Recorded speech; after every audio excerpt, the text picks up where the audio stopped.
Good afternoon, everybody. Thank you very much for joining us for today's ISG seminar with Emeritus Professor Greg Feely. I'd like to begin just by acknowledging and celebrating the first Australians on whose traditional lands we meet and pay my respects to the elders past and present. We acknowledge and respect their continuing culture and the contribution that they make to the life of this city and the region, and we welcome any First Nations members who may be with us today. This is a hybrid event as per usual, and so we will be taking questions after the presentation, both from those in the room and from those online. Those online, you can ask your questions, write your questions into the Q&A box at any time, and they will then be read out during question time. So, today's speaker, Emeritus Professor Greg Feely, is, I'm sure, known to all of you. He retired from the Department of Political and Social Change a few years ago now, but remains very active in the department, in Indonesia, and he is, of course, an internationally well-renowned expert on matters to do, particularly with Islam and politics, but he also has some other interests, including jihadism, commodification of Islam, so more modern forms of Islam, and religious diplomacy, which is the topic for his presentation today. So Greg will speak for 45 minutes, and at the conclusion of that, we'll start the question and answer session. Thank you, Greg. Thank you very much, Sally, and good afternoon, everyone. Wherever you want to be, Greg. Okay. I feel like making myself my own cameraman, but anyway, okay, so I'll try and stand around about here. Yeah, so what I hadn't realised was that there is a clash between this presentation and actually a conference in Jakarta on this exact same topic of humanitarian Islam. I knew it was coming up. I wasn't invited because I think I'm regarded as a bit of a critic of the whole program, but nonetheless, yesterday, this was the Minister of Religious Affairs, the new Minister of Religious Affairs, Nahdlatul Ulama, delivering a speech on behalf of President Prabowo to the Humanitarian Islam Conference in Jakarta. So it's rather topical at the moment. The organisers, I'm sure, were very disappointed that the President himself didn't attend, but nonetheless, he sent the relevant minister along to make a kind of encouraging set of remarks for the conference. So what I want to do in the next 45 minutes is look at how Indonesia has tried to harness messages of moderate religious diplomacy as part of its international outreach efforts. I want to go a little bit back into history, but mainly looking at the Jokowi period. It's a bit too early to know at the moment what stance President Prabowo might take to this religious moderation program, but it's been very clear what Jokowi's track record is on this. So not only the state itself, but also key civil society organisations, notably Nahdlatul Ulama, have been the key players in this moderate religious diplomacy. I'm going to make lots of criticisms about the program as I go through the presentation, but one of the things I want to acknowledge is that there is a lot of genuine sentiment for the values of moderation in religion, however problematic they might be from a scholarly perspective. A lot of people who are involved in these kinds of initiatives really do strongly believe in them. Having said that, there's also a lot of politics and diplomatic strategy also intertwined with these programs of religious moderation. In the case of the Jokowi government, it's using diplomacy as part of a bigger campaign to limit Islamist groups, a kind of anti-Islamist campaign. In the case of NU, it's using moderation to entrench itself, to make itself the establishment Islamic organisation within the Indonesian state and society. And in fact, it uses moderation programs to marginalise other Islamic group. So it's monopolising, an attempt at monopolisation of religious diplomacy in Indonesia. So I'm going to be focusing particularly on NU's Humanitarian Islam program, which is very closely connected to another concept that you're no doubt familiar with, Islam Nusantara. And in fact, in a recent paper that published by a couple of Singapore-based scholars, Lu and Suriana, a graduate from here, various NU people said Islam Nusantara is humanitarian Islam. So I'm going to describe humanitarian Islam in a moment, but Islam Nusantara was in a way its predecessor. And the essence of Islam Nusantara is that an indigenous form of Indonesian Islam is just as authoritative, as legitimate, if not indeed superior to versions of Islam that come from the Middle East. So it's a reassertion of the significance of the validity of an Indonesian, authentically Indonesian, organic Indonesian kind of Islam. So humanitarian Islam picks up on some of those themes, as we'll see. So if we just a very quick look at history, Indonesia really began to put religion in the centre of its diplomacy in the early years of the Yudhoyono presidency. So he was president from 2004 to 2014. And this was in the wash-up to the global war against terrorism that the US led at that time, post 9/11. And the US and other Western countries, including Australia, were scouring the Muslim world for countries that would be examples of the kind of moderate, benign forms of Islam that they were hoping to promote. And Indonesia appeared to them, to the US, to Australia, to be the ideal country for that kind of campaign, as an exemplar of what they felt Islam should be.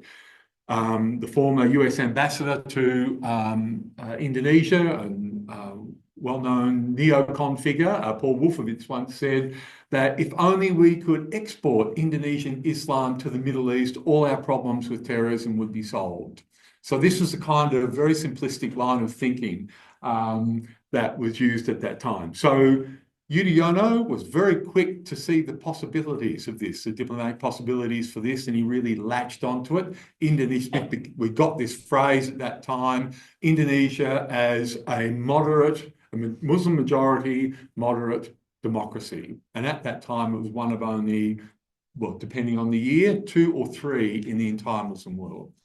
But Islamic social organisations like NU and Muhammadiyah also took advantage of this by selling themselves as moderate organisations and getting a lot of aid funding from foreign governments. So they did very well out of it as well.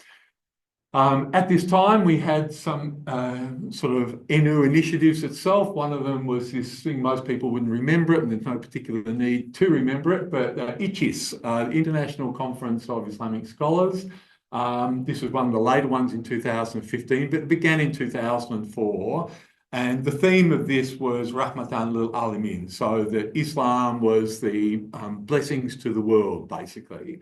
But not really a great deal of intellectual content to it and nothing very substantive coming out of it. But many millions of dollars were spent on conferences like this that brought Muslim leaders from across the world to attend the conferences.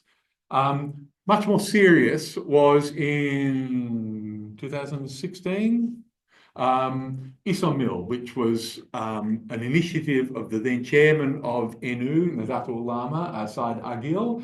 And this, again, as you can see, brought together the serried ranks of Muslim leaders from all the corners of the Muslim world. And this did have a much more distinct message to it. Said Agil was quite an intellectual. He also educated in Saudi Arabia, and he had a very strong dislike for Arabized Islam, and in fact, many Arabs themselves, particularly Wahhabis, very conservative Arabs.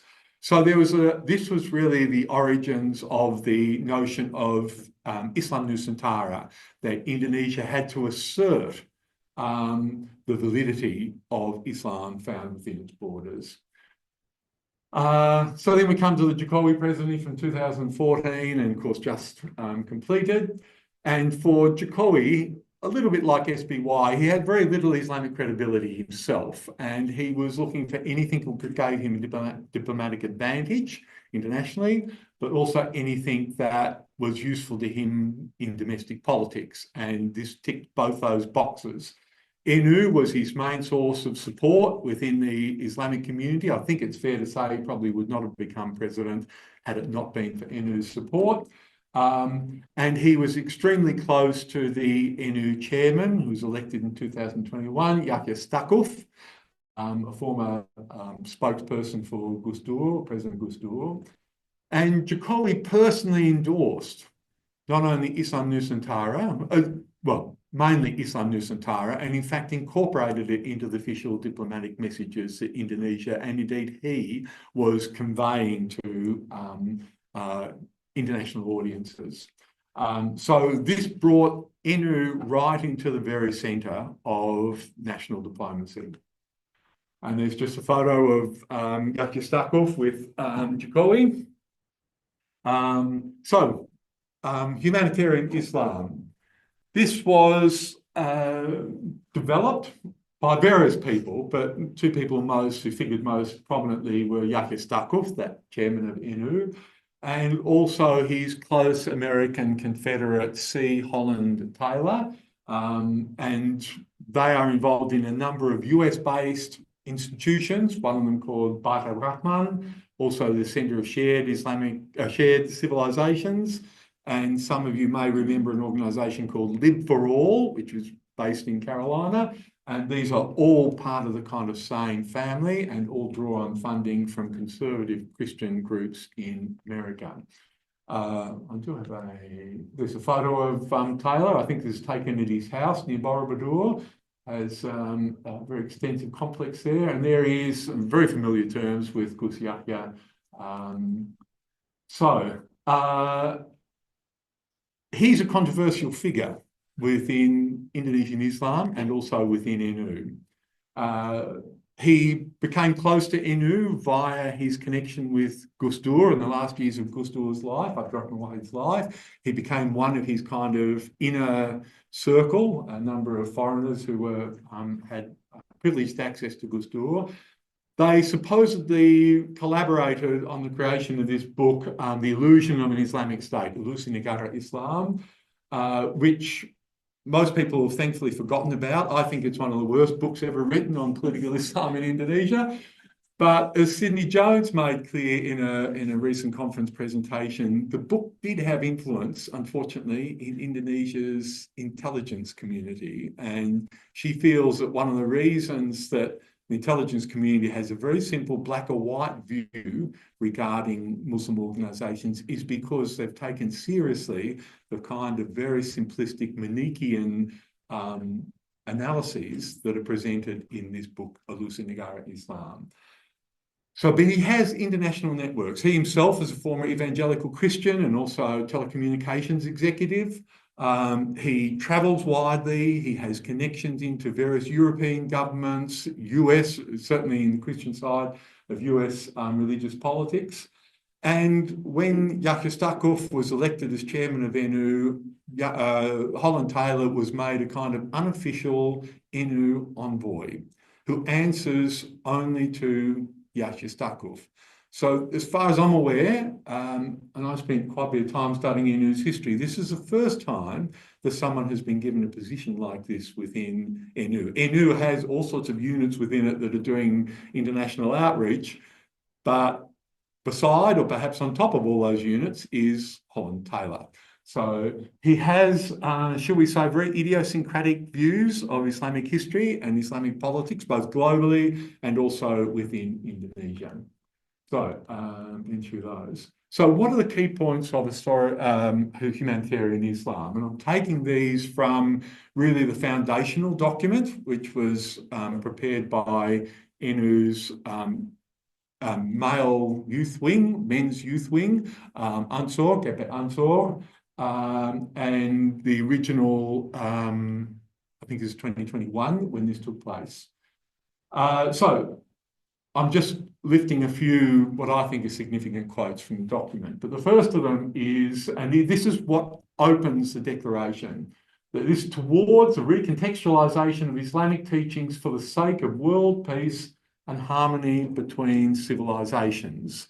So you can see this is not shy in its ambitions for what it's seeking to do in the world. And this is coming from a youth organisation that was holding a conference in rural East Java. So they were projecting themselves to bring about global change. Good, in one way, good to have the aspiration. The second key quote is that religion is fundamental, the fundamental cause of conflict globally. And I've taken this quote: social instability, civil war and terrorism all arise from the attempt by ultra-conservative Muslims to implement certain elements of fiqh, Islamic jurisprudence, in a context that is no longer compatible with said classical norms. So this phrase is doing two things. The first, well, it's asserting that religion is critical to the conflict, but more than that, it is blaming ultra-conservative Muslims as that key trigger for conflict. And the other thing it's introducing is this notion of anachronistic jurisprudential principles that are no longer suitable for the contemporary world. So this is setting up the rest of the document as for what kind of recontextualization or renewal of Islamic thought has to take place. There are specifically, I think you can identify four key elements to this.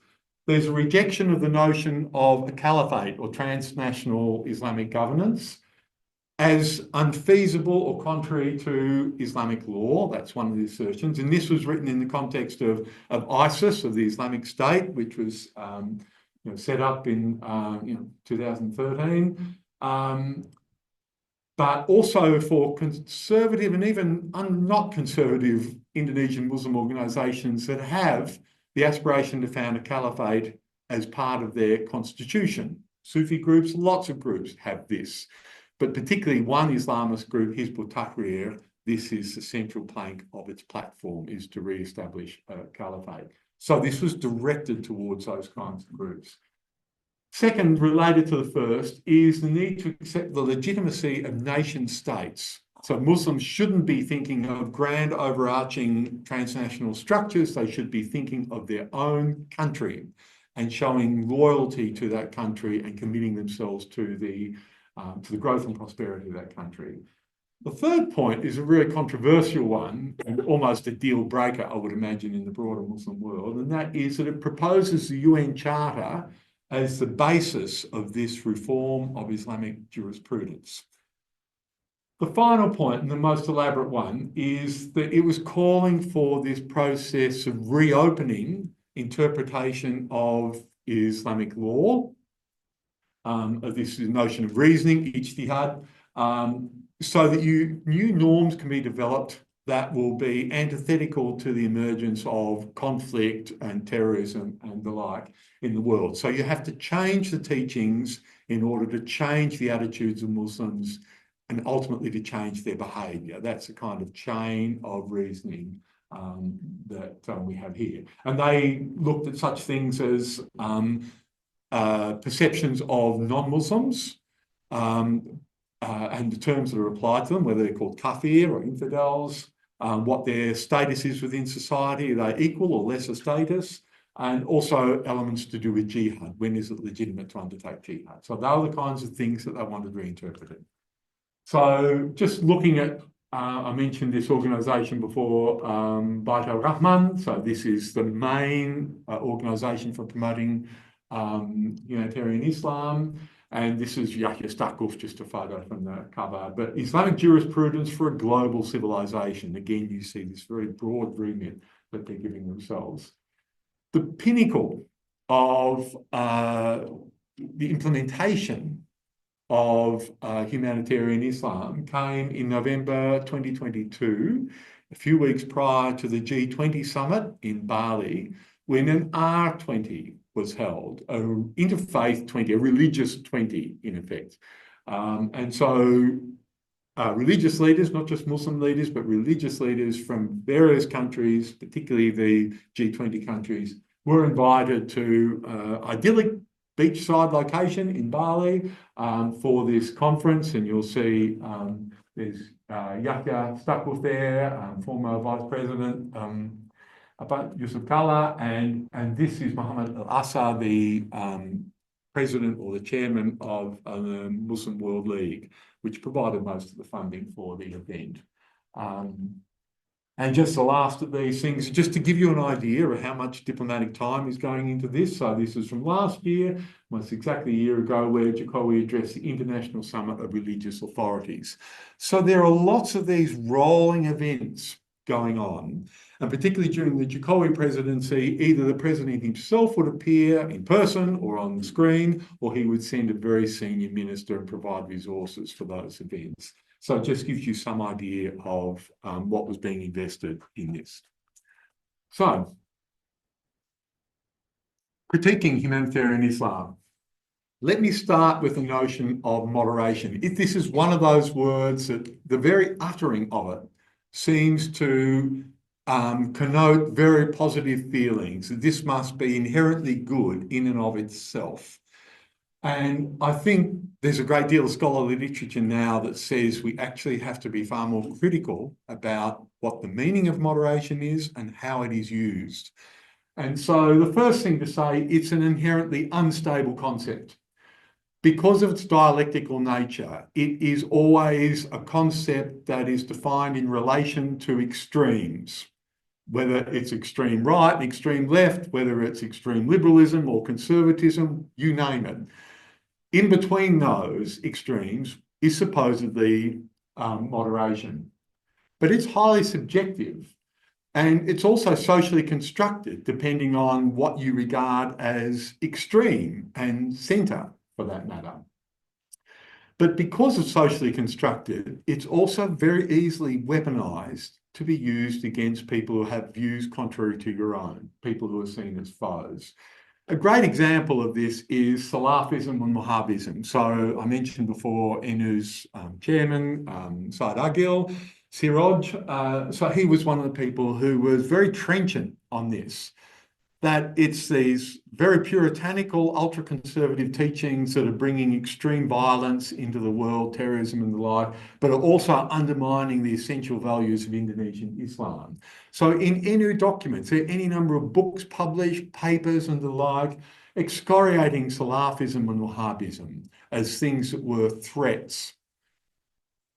So that's in 2016. Nonetheless, come 2022, when NU needed millions of dollars to run its R20, where did the money come from? It came from one of the leading Salafist organisations, the Muslim World League. So NU dropped its objections to Salafism at that point in time. I mean, admittedly, it had another leadership.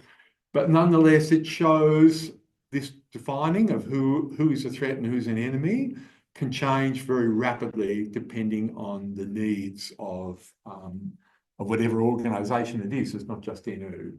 Another example of how flexible these terms are, another term that's often used is the Arabic term wasatiyah, which can mean in the centre or balance, various terms along those lines, but it's often also interpreted as moderation.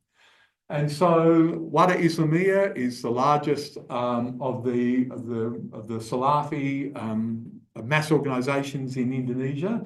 And for many years, it has adopted wasatiyah as its principle, which it also will talk about as being about moderation. That is a dramatically different version of what moderation is compared to the version held by NU and indeed the Jokowi government in the past. So these terms need to be studied very carefully for what their content is. The very use of them alone doesn't actually tell us very much, except what agenda an organisation may have. So, humanitarian Islam is also predicated on the belief that religion is central to conflict in the modern world. And if you can change religious understanding, well, then you'll dramatically reduce conflict and hatefulness in the world, and we'll all be a much better place. But this is inherently problematic. You know, there's an immense literature on conflicts, various places around the world, and most of those studies show they are multifactorial causes for that conflict. It's not just one factor, including not just religion. Religion is often present, but it can be a contributing factor with other elements. It could be economic, political factors, cultural elements, and the like. And it's very difficult to disaggregate all of these threads and to isolate what are the religious elements. Because if you're saying that a conflict is caused by religion, and that's how you shape, how you formulate your peace building program, and in actual fact, religion is not the primary cause, well, then you have missed your mark. The solution you're proposing is not the correct solution to overcome the conflict.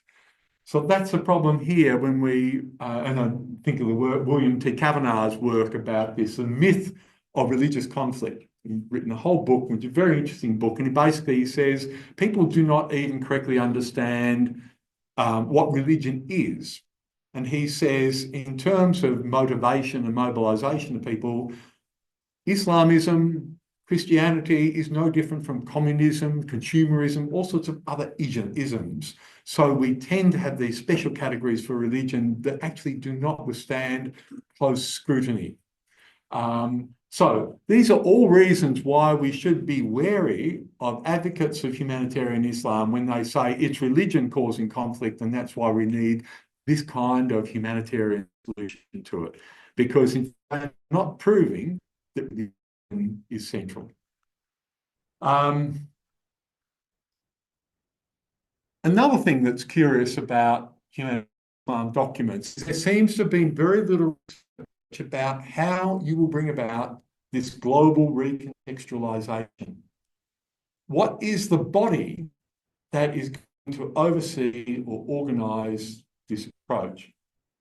Because I think everyone knows there is no pope in Islam, there is no central church, there is no central cohering institution within Islam that might automatically take on a role such like this. You can't have a Vatican II easily happening within Islam.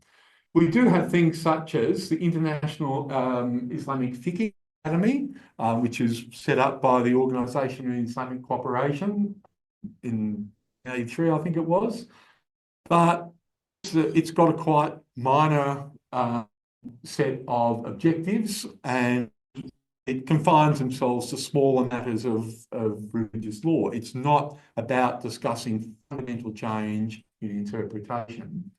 A few others are like this, but like this IFA, they're not particularly, and a lot of people don't even know about them. I had to go searching to see what options there were, and very few. Interestingly, the architects of humanitarian Islam seem not to have been thinking about this either, which would seem to be a fundamental problem with their approach. We do have some other non-permanent institutions or initiatives that have been undertaken in order to bring about a global change in Islamic thinking.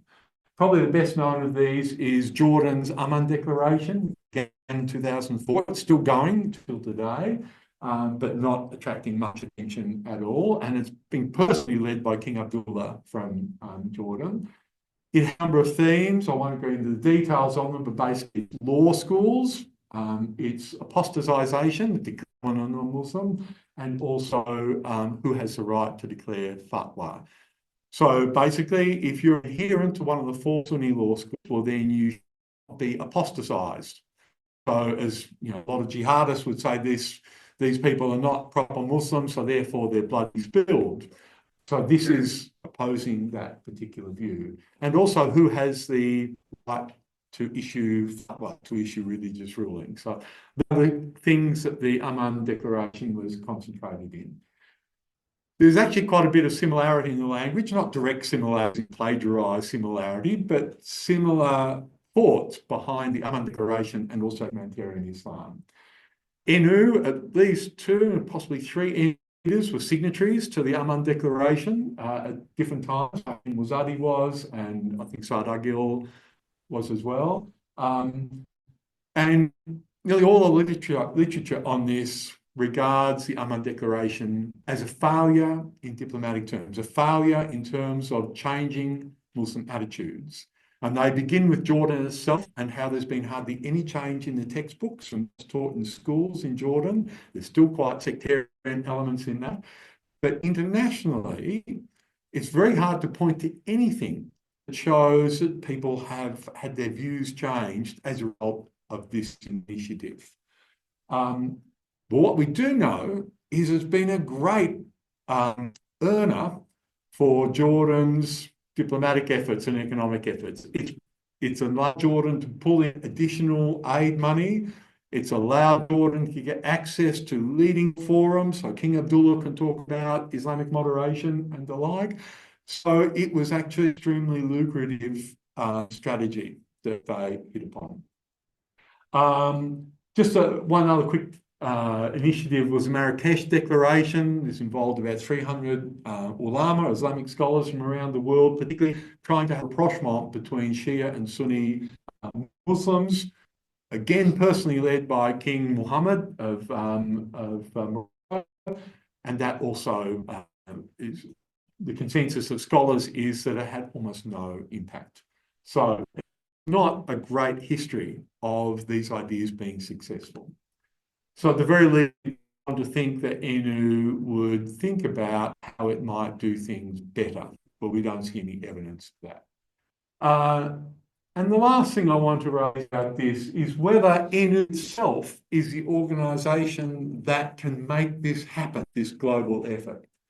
And there are all sorts of champions of NU in academia, the international media. One of them, James Dorsey, writes regularly about the for the heart and soul, one of the most hated phrases these days, but less, it continues to be trotted out. And he regards NU as a leading institution in this battle for hearts, for the soul of Islam, for hearts and minds. Insert your cliche, but that's kind of everything's on the line sort of thinking.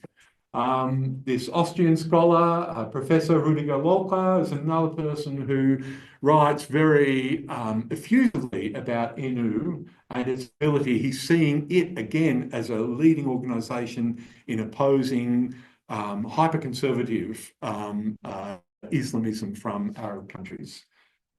So it's not easy, it's not hard, sorry, to find lots of easily available texts that are extolling NU's virtues in this.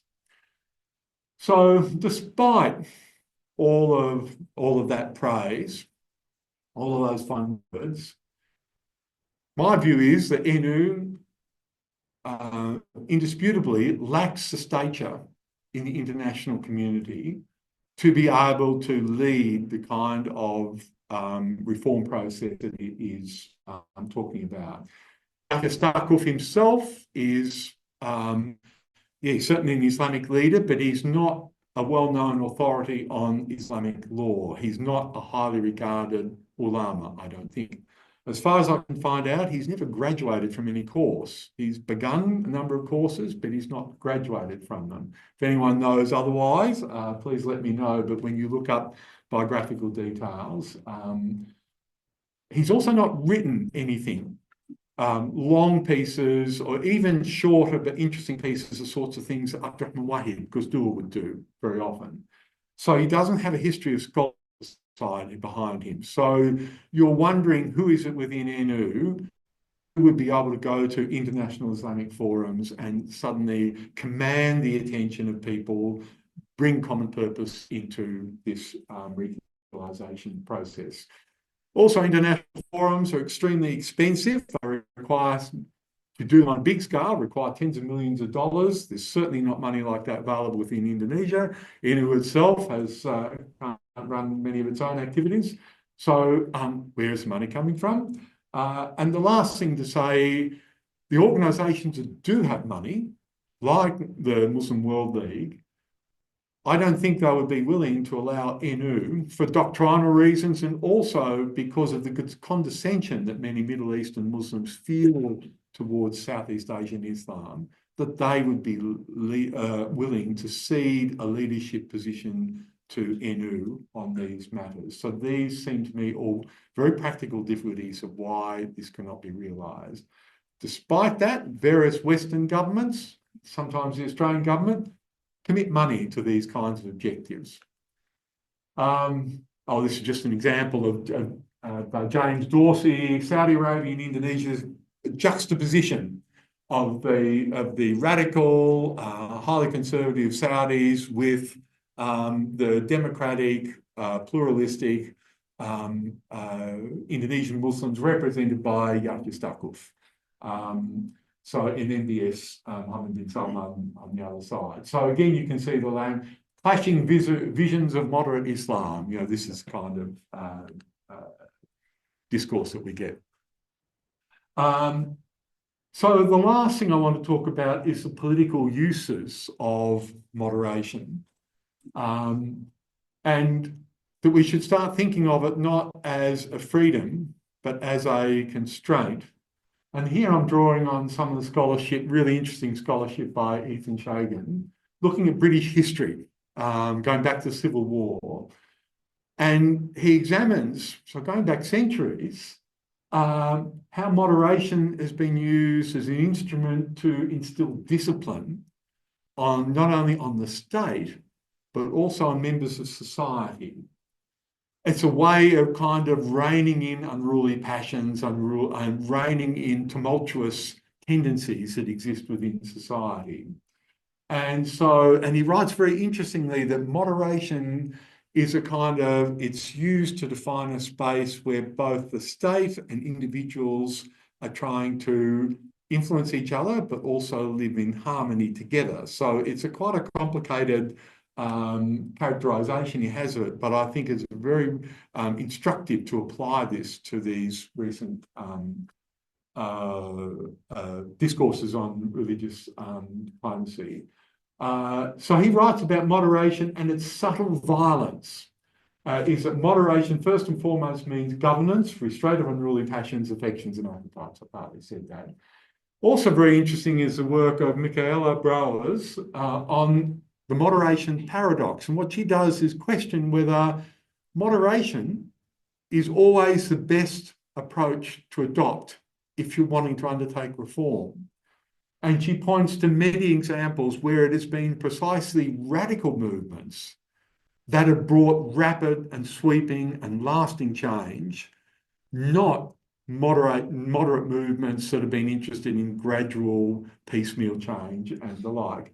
So she questions whether we should have an automatic preference for moderation over, for example, radicalism. I suppose one of my key takeaways from this whole process is that what is happening is that various other countries that are illiberal or immoderate are using Indonesia's and NU's moderation diplomacy in order to cleanse their own international reputations. So calling it moderation washing. You're using the moderation of another partner state in order to improve your own standing. And because governments in those states are often very sectarian or very authoritarian.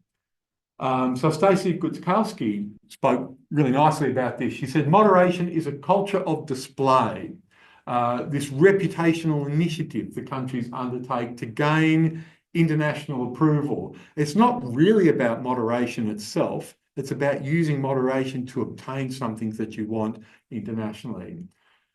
So in the case of Indonesia, there's three countries I think that stand out: Saudi Arabia, United Arab Emirates, and also India, because all three countries are not regarded as paragons of human rights, but they are all closely involved with different parts of Indonesia's religious diplomacy. And they're using Indonesia's reputation for those moderation cleansing activities. So one example here is India. So Modi's BJP party has all sorts of legislation and regulations which impinge on or restrict the rights of Muslim communities, including their disenfranchisement, if we're looking at citizenship law that was passed a couple of years ago. So there are a great many human rights reports have been written about the marginalisation and the denial of rights to religious minorities in India, including Christians, but especially Muslims.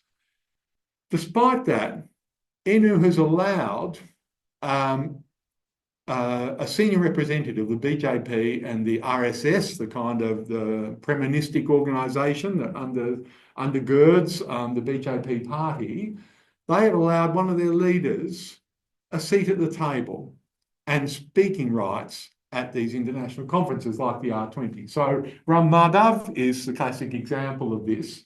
And he has praised NU's moderation and used it to say Indian Muslims should be quietist. They should be compliant and moderate like Indonesia's Muslims are. Indonesian Muslims accept the situation in their country, and Indian Muslims should accept the situation in their own country.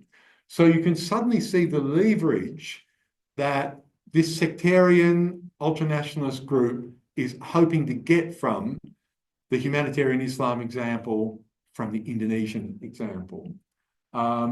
And to wash away all of the accusations about Islamophobic behaviour and discriminatory actions undertaken by the BJP government. So if you want to look at it, there's one particular article. There are numerous articles that have been written along these lines, the uses of NU's diplomacy. With no adverse remark from any NU leader that I'm aware of, by the way. There were NU NGOs that vehemently criticised the presence of Ram Madhav at the R20, but not from the leadership. So Saudi Arabia and the Emirates, both of these are heavily investing in a rebranding strategy at the moment, because they want to appear moderate and they want to appear cosmopolitan and they want to erase the legacy memories that they are countries that are highly conservative, misogynistic towards women, and highly restrictive of religious rights. So the Muslim World League, of course, as I mentioned, bankrolled to the tune of some millions of dollars, the R20, perhaps even bigger than Saudi Arabia, thanks, is the Emirates. They have some massive projects, investment projects in Indonesia, but also religious diplomacy projects. There is a Jokowi mosque now in Abu Dhabi. There's a street named after Jokowi in Abu Dhabi. Of course, there's also the often sangat macet MBZ, named after the president of Toll Road in Jakarta. But more particularly, we have one of the most lavish mosques in Indonesia, which was the Emirati mosque built in Solo, Jokowi's, of course, home city, and opened about 2 years ago now.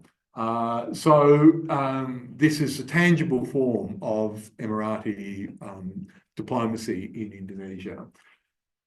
And in actual fact, the Emirates and Jokowi have a lot in common. MBZ and the president and Jokowi have a lot in common because they both have an intense dislike of Islamists, and the Emirates is being excoriated by international human rights organisations for its not only the prosecution of Islamist leaders, but the imposition of extremely severe sentences. Just a few months ago, I think there were 30 or 40 Muslim brother academics, none of whom have been accused of anything violent, but they face charges of terrorism. And some of them got life sentences, some of them got sentences of many decades. So Indonesia's nowhere near as severe as that, but of course it has banned Islamist organisations like FPI, HTI, and so on. So politically repressive against Islam domestically, but also speaking this language of inclusion and enlightenment internationally. So, and just one other thing, as always, our parents used to tell us, you'd be judged by the company that you keep. And so, speaking about illiberal figures, this is Viktor Orban from Hungary, the Prime Minister of Hungary, from Fidesz party. And he has all sorts of illiberal policies in place, including not a particularly welcoming attitude to Muslims as well. And here he is sitting beside Yahya Stakuf. There's also the chair and coordinating minister, Mohammed Iskandar on the other end. So NU NGOs have asked both Gus Yahya and Mohammed, why do you allow people like Orban, who are not friends of religious freedom and certainly not friends of the Muslim community, why do you allow them this favoured position in these events? And the common answer is, well, we hope to moderate them by including them in these events. And no one can produce any evidence that, apart from the kinds of things that I showed you before about India, where they're being used to buttress an existing government policy rather than to change it in a more moderate direction. So that's a justification. We're actually doing good by inviting into the tent these people who have views that we don't necessarily approve of. NU's focus on moderation, despite my reference to it being also genuine, we can't deny, or I would not, I would assert that there is a strong element of self-interest here. No other major Islamic organisation in Indonesia supports, certainly they do not support humanitarian Islam, and they have no enthusiasm for Islam Nusantara at all. In case of Islam Nusantara, they think it's a very Java-centric, NU-centric concept that really doesn't properly capture the full breadth of the process of Islamisation, its complexity in Indonesia. And so it is it's a propaganda device for one particular organisation. So at any of the large NU international events, other Islamic organisations, most obviously Muhammadiyah, the second large one, have gotten hardly any prominence at those events. I think there was only one Muhammadiyah speaker at the R20 event, and he had only a few minutes to speak. So even other traditionalists, NU is a traditionalist Muslim organisation, Muhammadiyah is modernist, even other traditionalist organisations don't get a look in. So this is largely a closed shop for NU.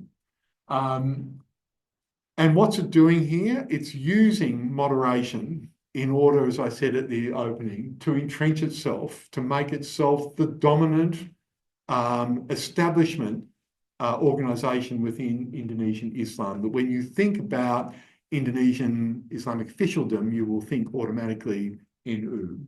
And it will control departments or ministries like the Ministry of Religious Affairs.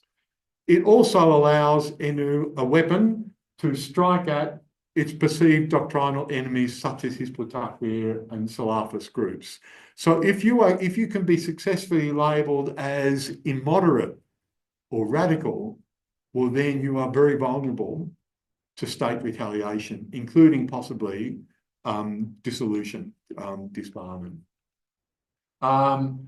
So last couple of slides, very quickly. So humanitarian Islam, what's happened since the big event in Bali in 2022? It's all been downhill and rather sharply in the last couple of years. So NU hoped that it would, in perpetuity, or for as long as the G20 lasted, have the rights to organise the pre-G20 summit religious conference. The next, after Indonesia, the next one was India. There's one about to happen in Brazil. Neither India nor Brazil gave the job to NU. Instead, they gave it back to the organisation that previously organised these events, which is called the G20 Religious Forum, I think formally, usually known as IF20, Interfaith 20. They're now organising the Brazil one. So NU has been cut out of this. It was just 1 year when it was able to achieve this. They've had attempts to try and to insert a religious framework within the ASEAN conference last year when Jokowi was chair of that, without much success. They also tried to generate a new version of humanitarian Islam they might sell to the Indians. That also got nowhere. So at the moment, it's looking as if it's not particularly promising for it. So these are my last two slides. Making moderation meaningful. So lots of criticism. How do we do things better?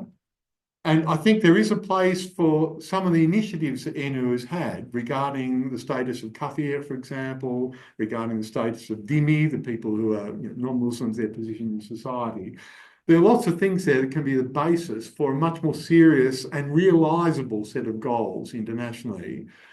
It's the fact that you are attempting to wholesale undertake a re-evaluation of Islamic law and Islamic jurisprudence. It's the excessive ambition which I think condemns these programs to failure, and indeed expensive failure. So it's possible to do things that are much more reachable if they had more realistic goals. And this constant challenge not to use moderation in an instrumental way for both national and international purposes. And the most important thing of all is that religious diplomacy is not used for the benefit of states that have appalling records of abuse of religious rights and indeed political rights. I think I'll leave it there, and I'm happy to take your questions and comments. Thank you.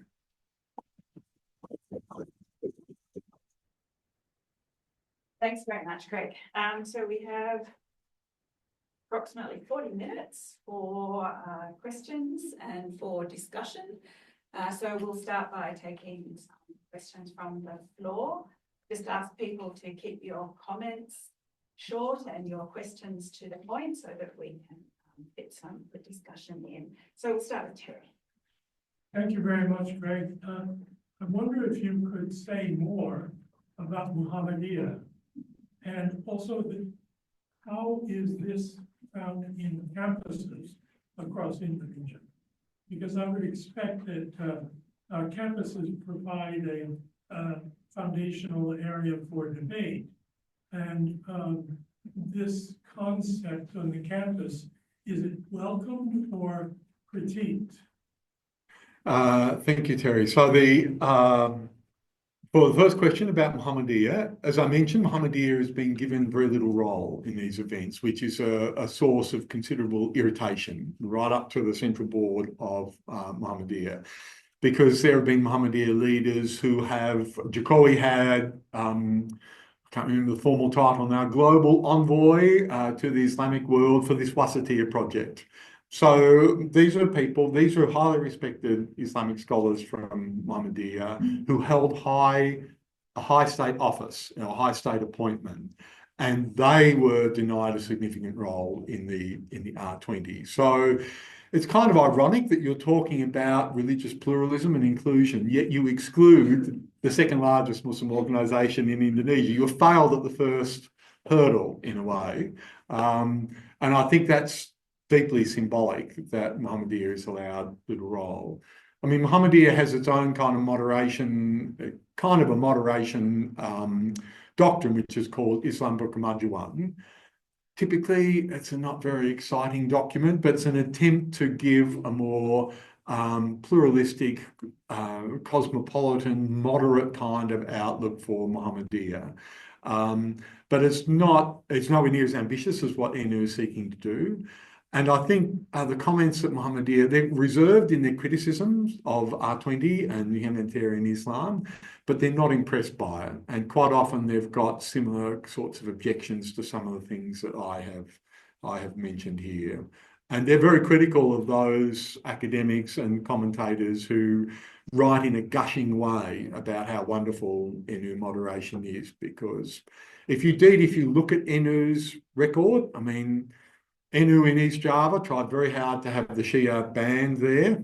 They protected the people who had put to flight the Shia community and burned their villages. They were in favour of the banning of Ahmadiyya in the mid-2000s. They're great on many things. They provide, Bunzer paramilitary to protect churches at Easter and Christmas. And so there's lots of good things they do, but it's not an unblemished record. And I think that would be one of the things that Muhammadiyah says. It might be less bold in its outreach on religious tolerance, but it's much more consistent and predictable than what NU is. On the other question about campuses, this is one of the problems with humanitarian Islam. It's very much an elite-driven process within NU.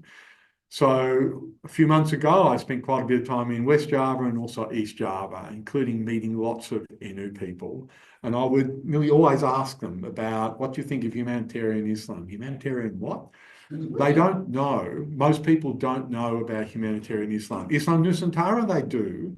And I think a great many NU people associate with that and are proud of the notion that this version of Islam that's rooted in Javanese history, rooted in the Wali Songo and the like, that has great meaning to them. And so I think that's different. Humanitarian Islam is much more a construct of, well, certainly Gus Yahya and his brother, Gus Yakut, the former Minister of Religious Affairs. But I think I sense that there is a major role in crafting this document that's been taken by Holland Taylor. The kind of almost apocalyptic view of the world, that we're coming up to tipping points and it's time for the moderates to seize the initiative, otherwise the radicals will take over. That kind of tortured scenario making is just classic Holland Taylor. So that may be one reason why it doesn't really galvanise a lot of NU people, because it's not something that's rooted in a strong discourse within the NU community itself. It's something that's being contrived or constructed by these people who are at a remove from ordinary NU life. And as most NU people who know about it say, what's it going to do for us? We have all these poor people in our community. We've got schools that are in bad condition. We've got all these things we could use money for. Do we really want to be putting money into business class travel abroad and things like that? And I think that's a fair question. So specifically on campuses, probably NU activists would be more engaged. I don't know exactly how that would work out, but I suspect, certainly in the NGO sector, there's really sharp criticism around the time of R20, some great articles written about what they saw was the hollowness of this entire process. So there's probably other people on campus who are more drawn to the kind of idealism that lies behind this. I've seen less from them, but yeah, certainly the NGO things you can read on various websites. So I have a question from Nava, and then one from Stephen, and then we'll take an online. Just let me know in between if you have any questions. Nava, go ahead. Thank you. I share all of your critiques of this project, and there's a lot of, and I agree that I think that one of my problems is the instrumental use of this thing for organizational interest. And as some of the grassroots and people would say about Muktamar Peradaban is they've already become the Buddha Peradaban, what about kind of, what the folks need. But my question is, and I think it's a fair question from some of our liberal and colleagues, is, if we are to formulate a definition of moderation that is inclusive, that is less politically problematic by involving everyone, then what you get is a very conservative definition of moderation. Sort of like that, not extreme kanan and not extreme kiri type of thing, which has existed in MOE before. So I guess the question is how to come up with a fair or understanding of moderation without being dragged to the right side of the continuum. Yeah, no, I take your point exactly, and we've all seen this, sometimes personally seen this many times. We're trying to find the common denominator between a diverse audience. It can be the undoing of lots of good intentions on religious tolerance conferences. I suppose my reaction would be that it's a very convenient argument to have. If we invite too many people, if we don't keep it relatively tightly controlled by NU, well, then we'll lose control of it, and what will come out will be something so watered down that we can't do anything with it.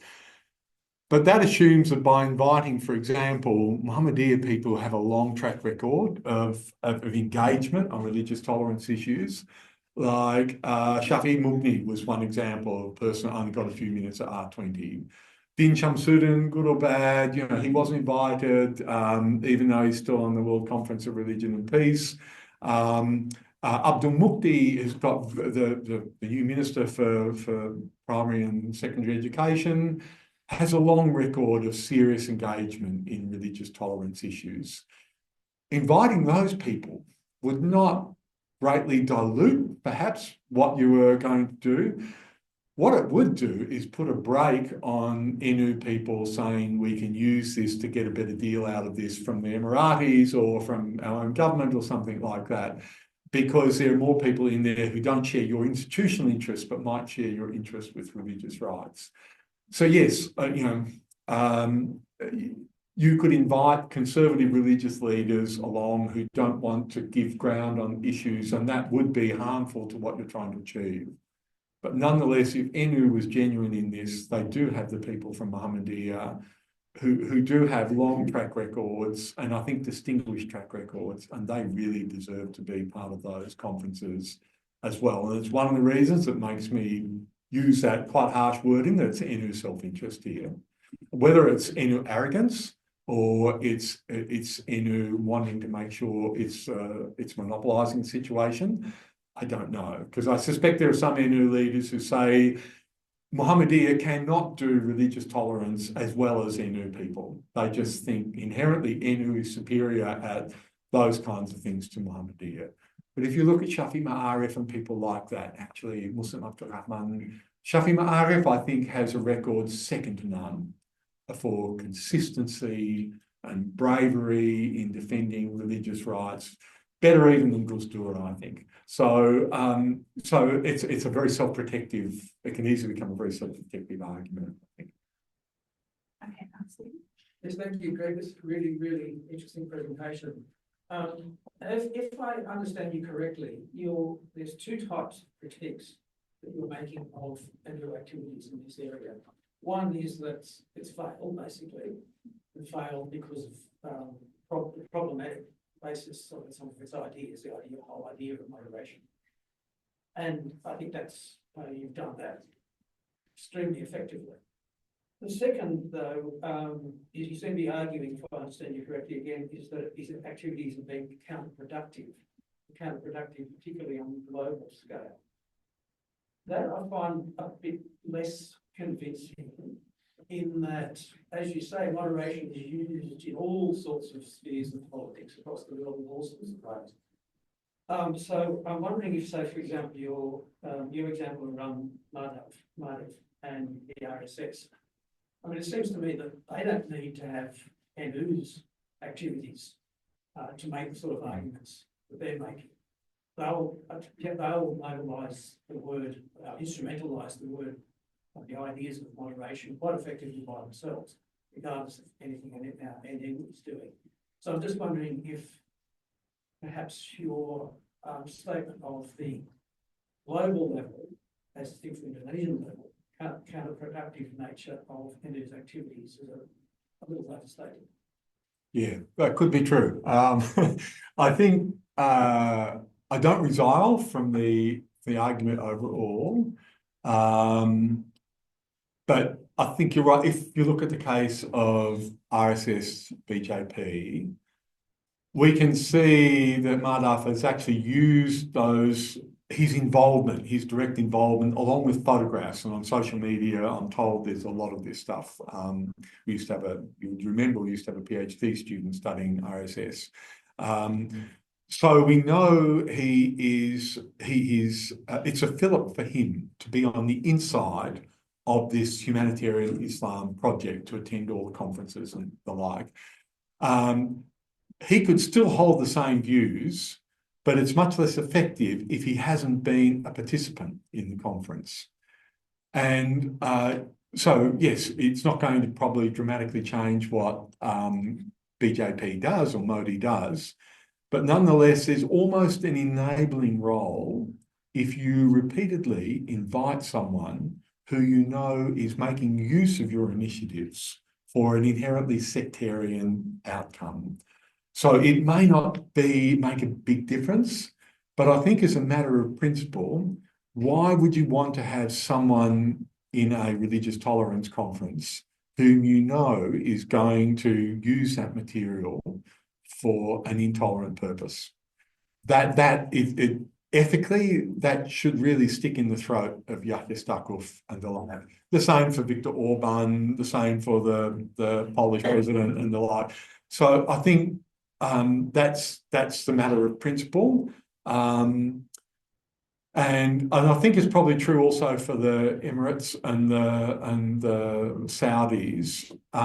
What difference does it make that they're involved in things like R20?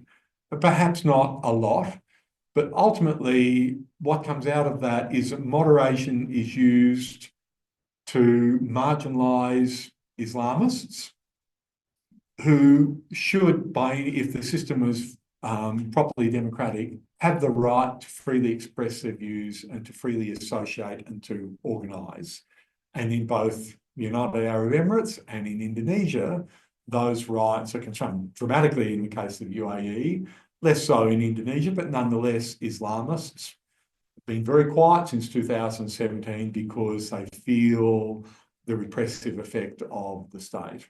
So that's why I think morally there should be much more objection to what this is doing, because it's giving a cloak of respectability, religious respectability to people like Nadav and to Orban, and we shouldn't do that, or they shouldn't do it. There's other organisations I didn't mention. The World Evangelical Alliance is another that frequently features in these kinds of events, in which Yahya goes and meets them. They've got a very conservative agenda. They claim that they are, into interfaith dialogue, but in actual fact, it's done on very circumscribed grounds. So again, a lot of this is for display purposes only, I think. Okay, so Catherine? So we have a question online from Ray Yen. And Ray asks, how do Indonesian proponents of humanitarian Islam and Islamic moderation see liberal progressive Islam? Do they attempt to differentiate themselves from liberal Muslims? Do they campaign against them? Are there instances of humanitarian Islam and moderate Islam being weaponized against liberal progressive Islamic traditions? That is a really, really good question. And I can't give a comprehensive answer to it. There are probably a few people here who could. But one thing I know is that quite a few of the people who are very active in humanitarian Islam are actually socially conservative. Not to say they have to be socially progressive, but on things like same-sex marriage, abortion, transgender identities, things like that. They are very conservative, and they actually find a lot in common with, for example, the World Evangelical Alliance from America. Probably been voting for Donald Trump today. So it's true that moderation and progressivism should not be seen as one and the same thing. I think some of the people who are involved in humanitarian Islam probably are genuinely socially progressive as well as religiously progressive.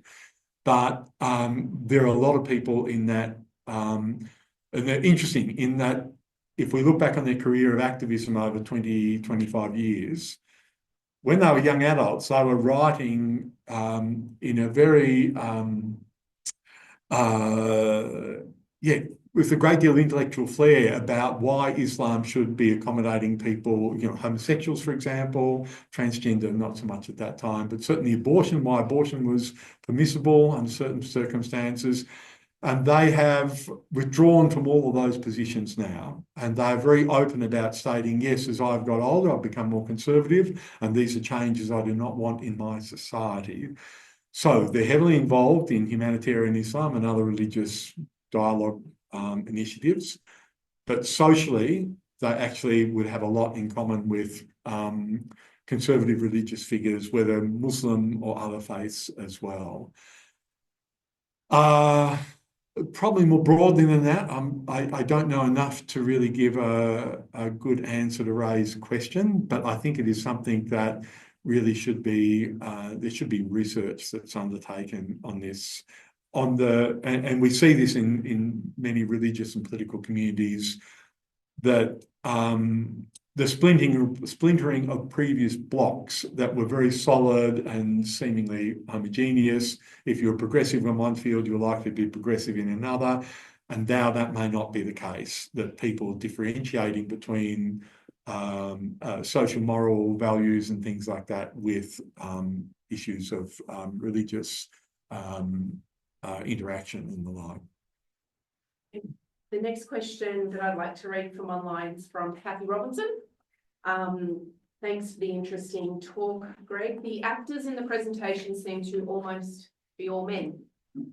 What about, is KUPI? So I'm not sure how it's... Could be, yeah. Could be, yeah. Is it seen to have a relation to humanitarian Islam, and can it be seen as an example of successful Indonesian diplomacy given its international scope?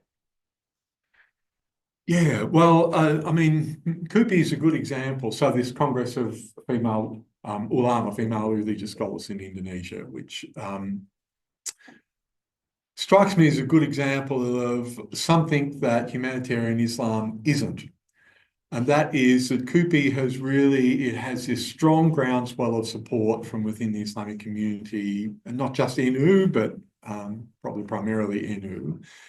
But there's something very organic about it. And there's something distinctively Indonesian about a lot of the things that Kupi is putting forward as well. So it doesn't have this sense of top-down. It doesn't have this sense of agendas being imposed upon a large social religious organisation, which is one of the criticisms of humanitarian Islam. The fact that many NU people not just don't know about the key principles of humanitarian Islam, but would be confused about what they actually meant anyway. So I think that's a kind of interesting contrast. Many of the people involved in Kupi are also involved in interfaith dialogue and advocates of religious tolerance.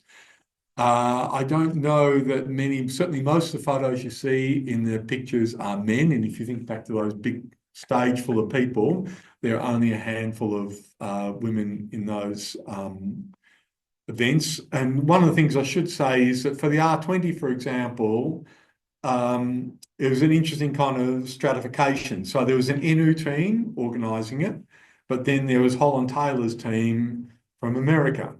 And ultimately, it was Holland Taylor's team that seemed to have made all the key decisions. And there was very little socialisation with other people at the conference. The international speakers were kept separate. And so it wasn't this sense of broad socialisation. And it just reinforced the notion that this was an elite project. And so that's one of the things that it may do Kupi no harm to not have a major role in humanitarian Islam, I suppose, is what I'm saying. Because what they have has stature, has something, tangibility, I think, within the community from which it originates. Woody, I think you were next, and then I've got a question from someone from Tony. Yeah, so Greg, thank you for the presentation. So I can sympathy with your critic on this movement, but let's aside that they are not being able to achieve those, but for Indonesia itself, that having some movement which trying to basically expose Indonesia to international Islamic community as one possible leader of those communities, as also for balancing how we view Muslim. I thought that is needed. Maybe this is not the right tool, but would you think that Indonesia need to do that, and which tool that actually could be better? And I also think that Prabowo might be interested with this. Particularly because I think he's trying to, as you know, that he joined the BRIC recently, particularly to be balancing China-US conflict. And one mechanism I thought that he might look is the Islamic community.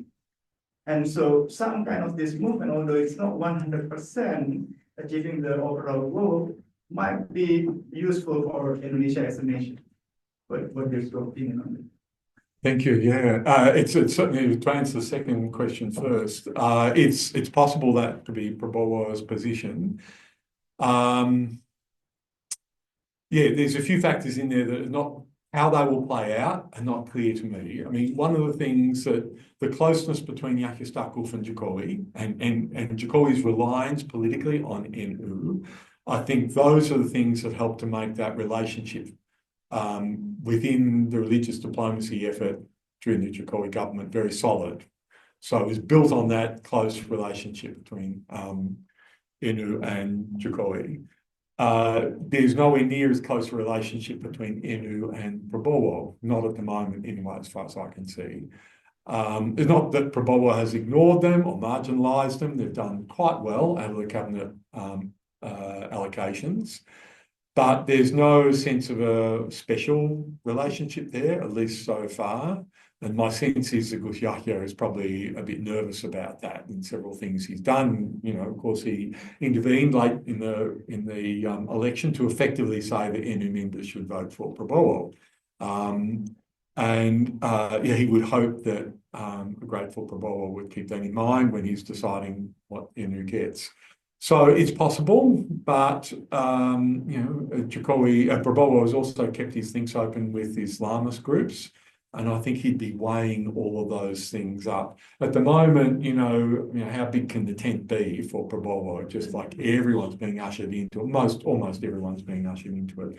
And when we get a year down the track, I think that'll be when decisions have to be made between different competing options. That's when we'll get a better idea of how Prabowo is going to position himself. More generally, I take your point. I think I understand the frustrations of Indonesians that internationally they don't get much greater recognition of the quality of scholarship, of the quality of programs that Islamic organisations have in Indonesia. And not many people in the Middle East or South Asia want to come to Indonesia to study it. So, and that's been the situation for, you know, many decades. And it's probably, you know, that article that Nur Mahmudi once wrote, what was it, from ulama to housemaids, that if you went back 100 years, Southeast Asia was known for having ulama in senior positions in, you know, Islamic institutions in the Middle East. And now they're known in places like Saudi Arabia and the like for being the people who clean the floors. So trying to reverse that is a very difficult thing. What I'd say about humanitarian Islam, and clearly I don't think that's the way to do it, and the reason it's not the way to do it is because it's not been properly thought through. And it's, what's the word I'm looking for? It's too grandiose. This, you know, affecting civilizational change, and so what recognition do they have of all the doctrinal difficulties that would involve? Are there not smaller targets, very tangible things that you might be able to persuade key international Islamic institutions to begin to discuss? The kafir one is a really good issue. I mean, most other Islamic organisations in Indonesia have not followed NU in saying it is wrong to label someone as a kafir, a fellow citizen as a kafir. But nonetheless, you could make this detailed argumentation, Islamic argumentation that was put forward this by NU and some of its most skilled ulama. So that would seem to be a far more realistic case to proceed with than these notions that will get epochal change led by NU. So, but I think more broadly, it's going to require a lot of time. Perhaps the fact that Indonesia is now getting a lot more attention as a large economic power, and it has more money to spend on its diplomacy, that might make a difference. Things like the International Islamic University get a lot more students coming in, and it might change over time.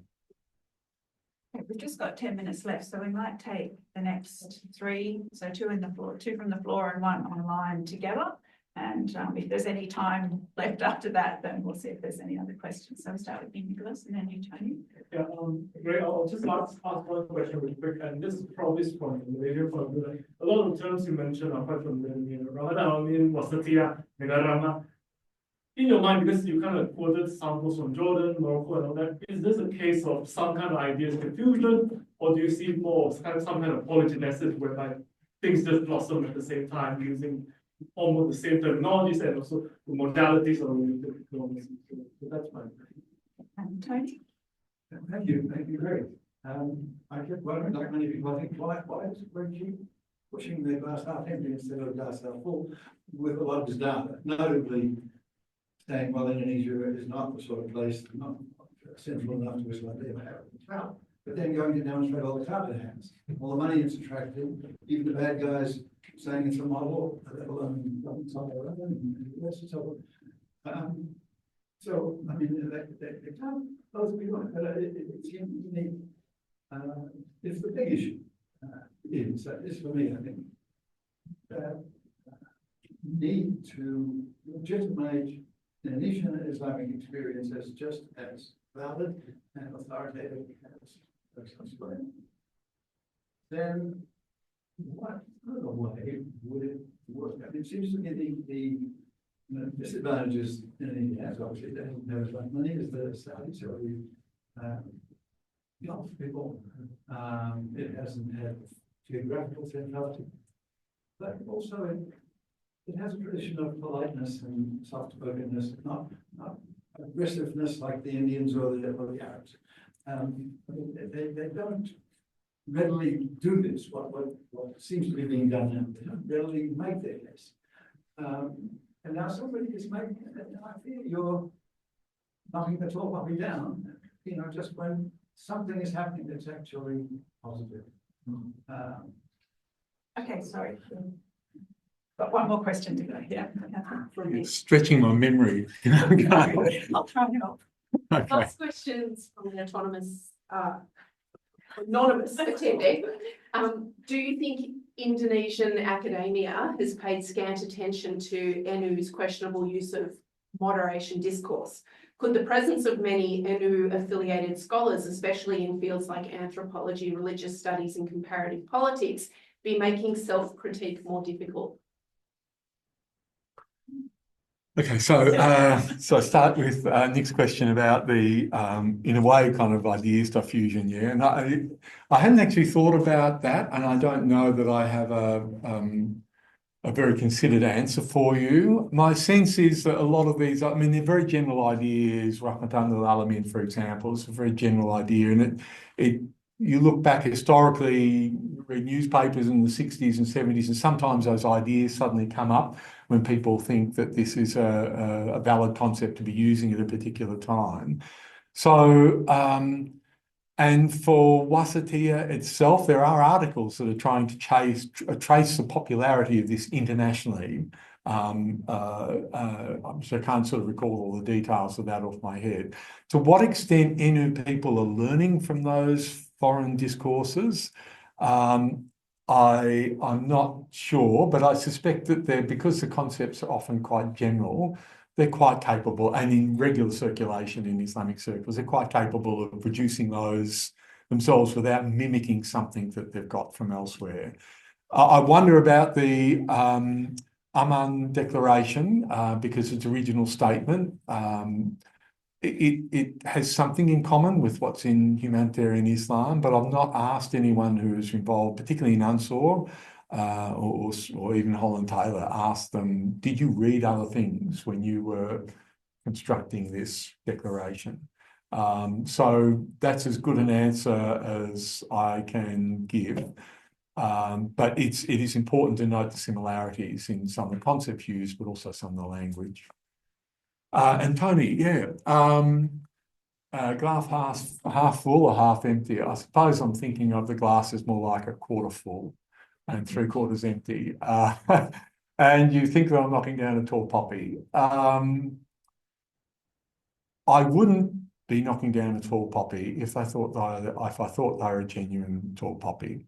So if we were looking at the track record of someone like, well, I mentioned before Shafi Ma'arif in Muhammadiyah, who never ever took a backward step in defending religious rights, who always wrote highly intelligently about the topic. So the intellectual commitment was there as well as the personal physical commitment. And the same for Gusdur when we look at, what he was able to achieve, Nicholas Majid. I mean, so people like that, I think, are deserving of high praise. I don't see the same kind of qualities on display in humanitarian Islam, at least at the moment. And to say that, well, these people are trying to do a good thing, Holland Taylor, Gus Yahya and stuff like that. There are too many people, I think, already giving them a free pass because they're talking about moderation and interfaith dialogue, rather than looking at precisely what's coming out of it. The fact that it does not involve significantly any other Islamic institution in Indonesia, the fact that it has so many dubious partners internationally, all of those things seem to me valid things for criticism. If they invited RSS officials or, Fidesz officials to those events, and there was critical discussion of the record of those organisations and their adherence to the principles that are being espoused by humanitarian Islam, I'd be full of praise for it. But I see double standards everywhere. And I don't know that this is helping Indonesia. It's very easy to put together an international conference once you're providing business class tickets and five-star hotels and photo opportunities. People come along and they immediately post all the photos and the videos on their websites back home, and it makes them look good. I'm in demand internationally. Look, I'm on the stage with all these other people. So it's very easy to get those events happening. But after they're gone, what is left? What changes on the ground for religious communities that might be under pressure? What changes at an elite level for discourse between religious leaders? What ideas are being said? We must act on that. I see too much of this is performative. And that's why, to me, the glass is a quarter full and 3/4 empty. And I'm not trying to, I'm a great fan of interfaith dialogue and religious rights. And there's a great many groups in Indonesia that do wonderful things in those fields, and people sometimes very bravely doing things in those fields. And you can see the difference it makes and the effort that they're making. But I think what's being proposed here is not going to lead to what we hope. And what's more, it's going to make life easier for governments that are behaving in a very illiberal way. So it's actually making things worse. And final question was about